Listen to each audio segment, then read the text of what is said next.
আজকে আমি বানিয়ে দেখাবো ভেরি ডেলিসিয়াস মশলা পরোটা। প্রথমে একটি বড় বাটিতে আমি আমার প্রয়োজন অনুযায়ী আটা নিয়ে তাতে দুপুরের রান্না করা মুসুর ডাল নিয়ে নিয়েছি 1 বাটি। যেহেতু ডাল সমস্ত রকম মশলা দিয়েই রান্না করা, তাই অন্যান্য উপকরণগুলো প্রয়োজন অনুযায়ী দিয়ে দিতে হবে। তারপর অ্যাড করে নিয়েছি রসুন কুচি, কাঁচা লঙ্কা কুচি, পেঁয়াজ কুচি, ধনেপাতা কুচি, 1 চামচ সাদা তেল, 1 চামচ আস্ত জিরে ও স্বাদ অনুযায়ী লবণ।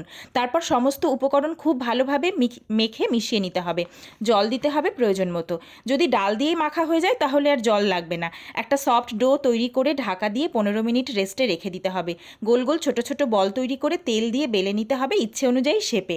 তারপর প্যান গরম করে দুপিঠ ভালোভাবে সেকে বাটার, ঘি অথবা তেল দিয়ে ভেজে নিতে হবে।